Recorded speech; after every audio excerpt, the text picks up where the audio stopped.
Me acompaña este ratito Fidel Torcida, director del Museo de Dinosaurios de Sala de los Infantes. Muy buenas noches, Fidel. Buenas noches. Muchas gracias por regalarnos este ratito y por permitirnos conocer la última investigación, el último hallazgo que habéis realizado. Yo, antes de arrancar esta entrevista, lo pensaba y digo, ¿cómo presento toda esta investigación? Así que yo creo que me voy a quitar este marrón de encima y voy a dejar que nos cuentes ahí qué es lo que habéis descubierto, en qué habéis estado trabajando durante estos últimos meses.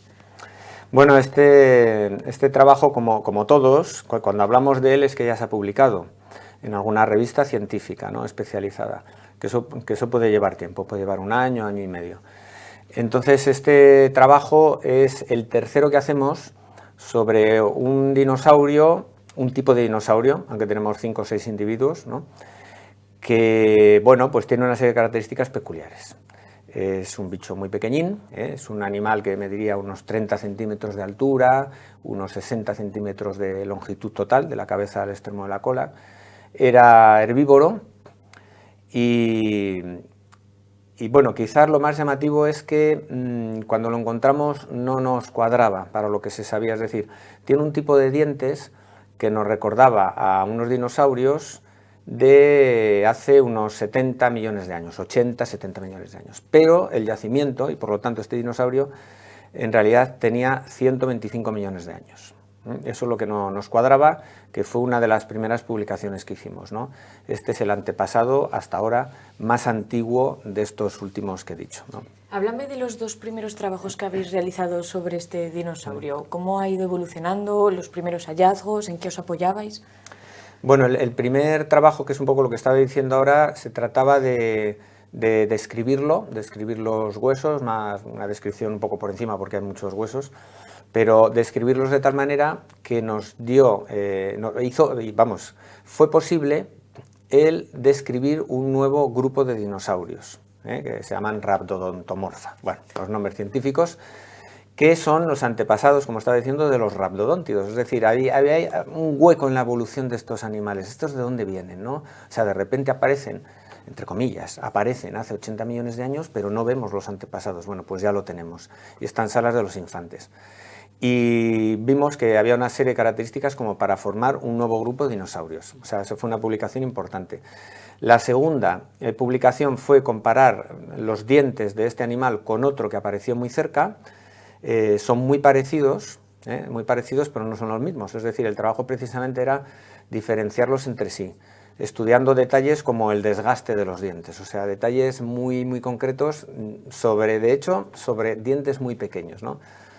Y bueno, pues nada, descubrimos que eran diferentes, vivían muy cerca, o sea, vivieron muy cerca, tenían hábitos parecidos, pero no los mismos. Es decir, los detalles de los dientes como eran, del desgaste que tenían, que eso viene en función de su dieta, nos permitió deducir que vivían juntos pero no competían entre ellos, porque comían cosas distintas, ¿no?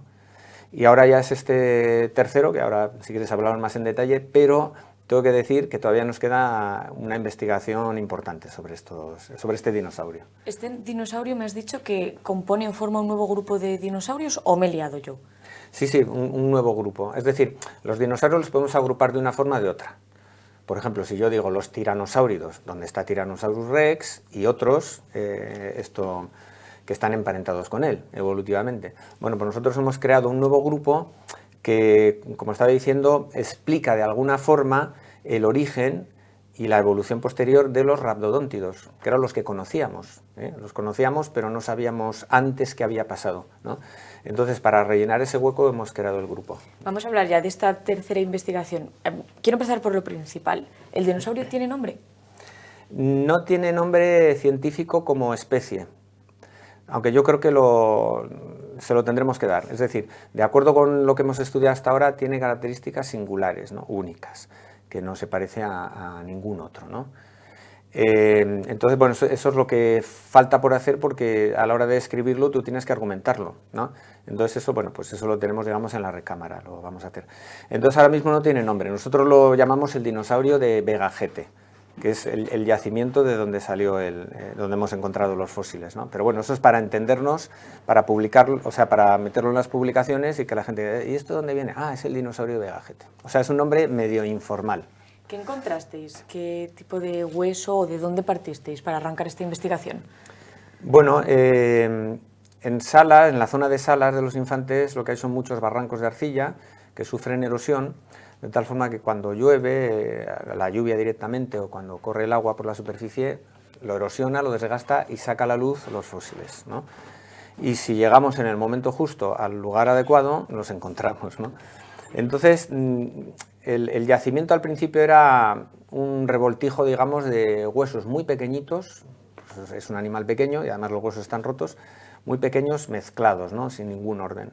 Entonces, con muchísima paciencia se va extrayendo los fósiles, ¿no? Se van recogiendo, se preparan en el laboratorio y cuando ya están preparados y limpios, es cuando los vemos bien, todas sus características, es cuando los podemos estudiar, ¿no? Eso es lo primero de todo proceso de investigación. Cuéntame el último hallazgo que habéis realizado y también el motivo de estar aquí. Bueno, pues en realidad hay varias cosas, ¿no? Porque había varios objetivos en la investigación del dinosaurio de Vegajete, ¿no? Una de las cuestiones era el tamaño. El tamaño es muy pequeño, pero ¿por qué? Porque eran crías o porque eran adultos muy pequeños, ¿no? Si son crías, pues normal, pues son pequeños. Entonces lo hicimos a base de cortes histológicos, es decir, en el hueso fosilizado se han hecho cortes y curiosamente se conservan la estructura de las células originales. Es decir, nosotros podemos hacer cortes como los que podemos ver en huesos actuales y podemos ver cómo se organizan las células, etc. Con un poco de suerte, como en este caso también, que se conservan bien los huesos, lo podemos ver en los fósiles. Y te da muchísima información, eso, porque un hueso es una estructura viva, la gente piensa es como una piedra y tal, está absolutamente vivo, es como cualquier otro órgano. Y ahí se refleja el crecimiento y todo lo que va pasando a lo largo de la vida de ese animal, como puede ser una enfermedad. ¿Qué podemos sacar de la imagen que estamos viendo en pantalla? Bueno, ¿qué sacas tú? Porque sí, a mí me cuesta un poquito imaginarme todo esto que me estás contando. Bueno, nosotros en el artículo tenemos varios de estos cortes y lo que podemos ver es, en concreto, si el hueso está en crecimiento activo, por lo tanto es un individuo joven, o ya ha empezado a madurar. Y entonces, si empieza a madurar, el hueso se recompone, digamos, se reorganiza. Y eso lo ves en la organización de las células, ¿no? Entonces, a partir de ahí, digo, o ves o deduces que es un individuo joven, una cría, o es un individuo adulto. Entonces, bueno, eso por un lado también lo puedes ver por el tamaño del hueso, pero claro, ¿qué pasa con el más grande, ¿no? Y el más grande ha resultado ser un subadulto, es decir, era lo suficientemente grande como para reproducirse, alcanzado la edad sexual, ¿no? Pero el hueso no está maduro del todo, es decir, podía crecer más, ¿eh? Por eso se dice que es subadulto, no ha alcanzado su tamaño definitivo, ¿no? Y a partir de ahí, de ese ejemplar, de ese fémur, es cuando calculamos la edad del adulto, que es muy pequeño, como estamos hablando, ¿no? Luego también se han deducido otras cosas, se ha deducido, vamos, que sus patas crecían, las patas posteriores crecían muy rápido, más que el resto del cuerpo, digamos. Entonces este animal tenía patas esbeltas, delgadas y muy largas, que no tenía una cola muy larga. ¿Cómo vemos eso? Eso lo vemos porque hay, en este caso último que estoy diciendo, hay músculos que van de la cola a la cadera y al fémur precisamente, ¿no? Entonces dejan unas marcas en los huesos. Si las marcas no son muy grandes, es que esa musculatura es débil, digamos, no está muy desarrollada. Bueno, más o menos por ahí, ¿no? Viendo. Tenemos la imagen de los fémures, de lo que te estás... Sí, hay una imagen de la publicación, están los 5 fémures que se han estudiado, desde el más pequeño, que está incompleto, hasta el más grande, que es el que estaba comentando, es el que nos ha dado información sobre cómo podrían ser de grandes, ¿no? Y en la superficie de estos huesos fosilizados es donde encontramos las marcas de la musculatura, ¿no? Y entonces, como son marcas relativamente débiles, deducimos que la cola no era tan larga como en otras especies semejantes a esta, ¿no? Entonces, combinando un poco las dos cosas, estos animales eran pequeños y eran presas, es decir, eran cazados por otros dinosaurios, ¿no? Muy probablemente. Entonces pensamos que este dinosaurio tenía una conducta frente a los cazadores y era correr más o menos rápido, pero carreras cortas hasta un escondite cercano. O sea, no podía hacer carreras largas, podemos imaginar los documentales de África, ¿no? pues una carrera muy larga de la gacela, que va el guepardo detrás o lo que sea, y se tiran pues a veces kilómetros, ¿no? Bueno, el guepardo lo tiene un poco más complicado, pero vamos. No, aquí este animal para escapar no se iría muy lejos, pues quizás de un pequeño bosque o de unos matorrales o lo que sea, para si intuía algún peligro, rápidamente, pero en una carrera no demasiado larga, o sea que fuera eficaz, resguardarse en algún sitio y esconderse, ¿no? Entiendo, aunque me cuesta un poco o sea, llegar a ver, que me lío, lo entiendo, Sí. pero es un poco difícil imaginar que os dé tantas pistas, Sí. sobre todo cuando me estás contando cómo se podían llegar a comportar. O sea, todo esto lo sacáis de los huesos que habéis encontrado, ¿no? Sí, bueno, sí, lo voy a explicar un poco más. Si tú tienes una estructura corporal de las patas posteriores que te está diciendo que hay mucha musculatura, bueno, hay que ver exactamente qué músculos son, si están relacionados con la cadera, estamos hablando de las patas, ¿no? Si está relacionado con la cola, puedes deducir si es por ejemplo, si es un gran marchador, es decir, que este no corría, pero podía andar kilómetros y kilómetros con un gasto energético muy pequeño, es decir, o si era un gran corredor y podría mantener una carrera con todo lo que supone eso de trabajo muscular, aparte del gasto de energía, y si es una presa, pues huir así los depredadores. Este no tenía esas condiciones. Tenía unas patas muy largas que le permitían hacer carreras rápidas, pero no unos músculos que le dieran la capacidad de hacer una maratón, ¿no? Tenían que ser carreras cortas. ¿Tenéis pistas de la alimentación? Sí, sí. Esto es lo que hicimos en el segundo trabajo, ¿no? Entonces, viendo el desgaste, es un animal que comía vegetales más o menos blandos. Es decir, o bien comes plantas herbáceas, o comes semillas, por ejemplo, que hay que romperlas, o un material vegetal muy fibroso, ¿no? Este en principio comía plantas más bien herbáceas, más bien blandas. Luego ya lo que teníamos que hacer, el segundo paso es reconstruir la vegetación que había en la zona en ese momento y asignarles posibles plantas que comía, ¿no? La dieta es más difícil, pero no es imposible. Te iba a preguntar que si tenéis alguna referencia para partir, para tener una base para este nuevo trabajo.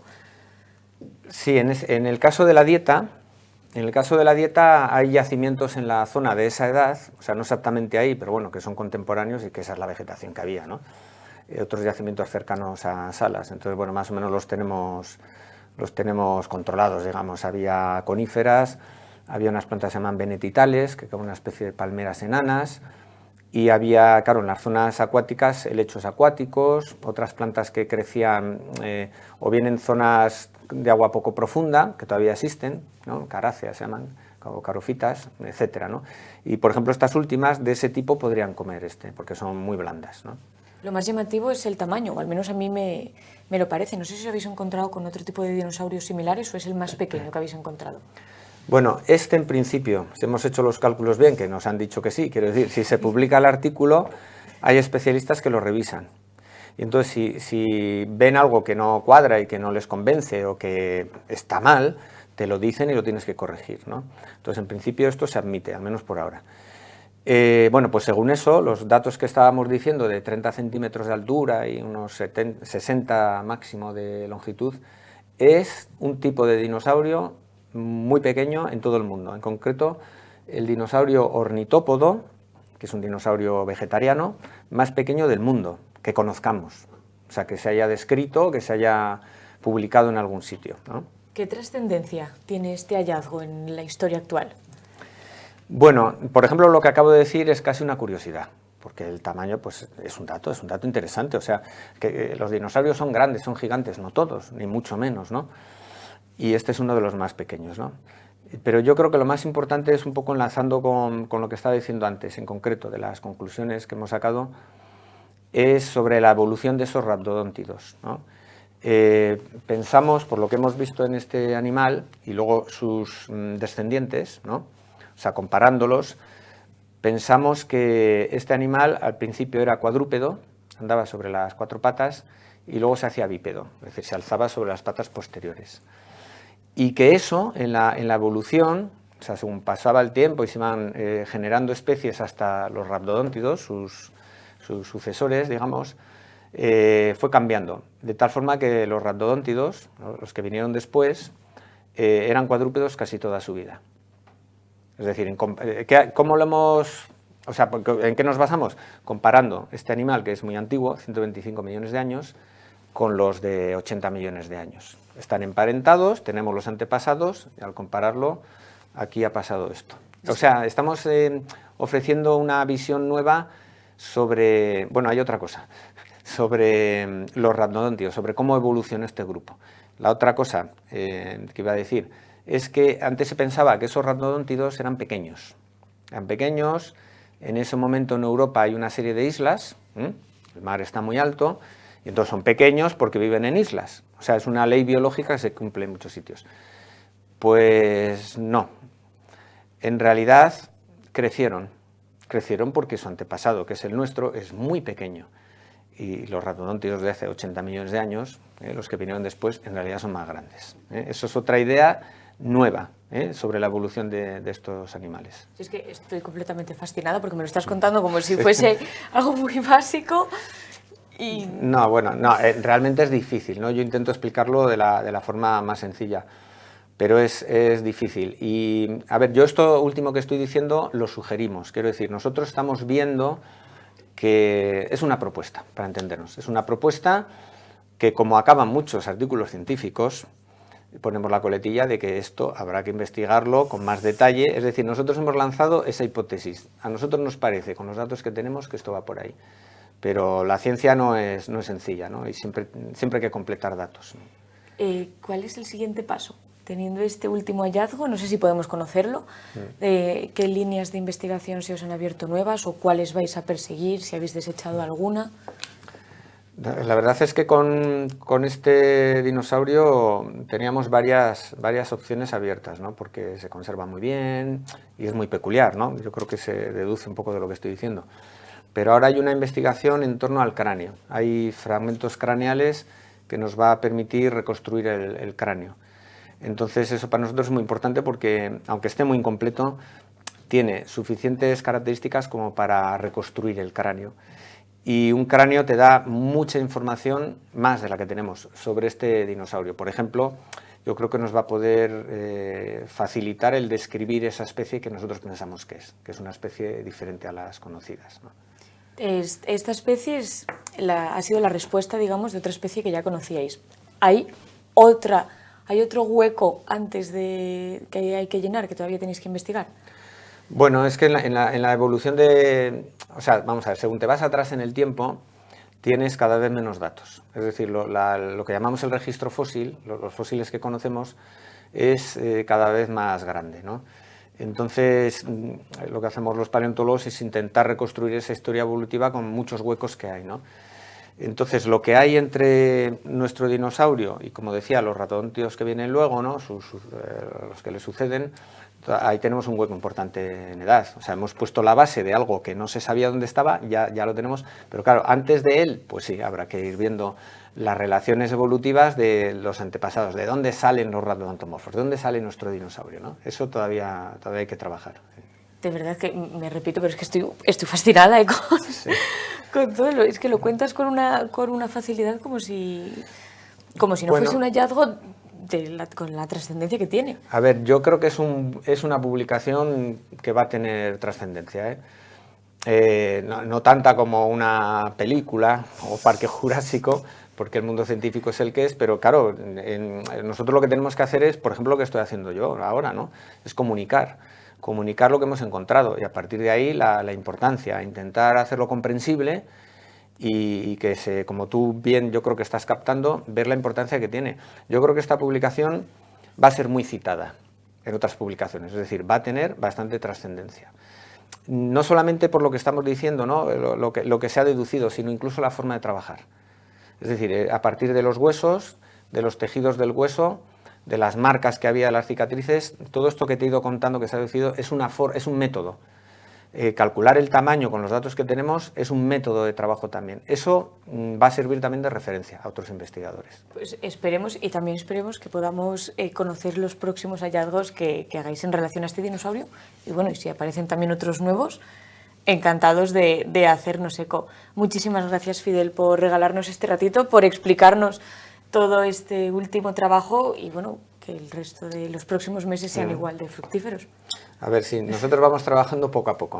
O sea, próximos meses y próximos años, sí. Bueno, mientras haya trabajo también, Sí, sobre podamos hay explorar el muchísimo. tema, así que lo dicho. Hay mucho trabajo, esperamos, pues aquí vendremos a Y también contároslo. enhorabuena por Pues el gracias, hallazgo. gracias.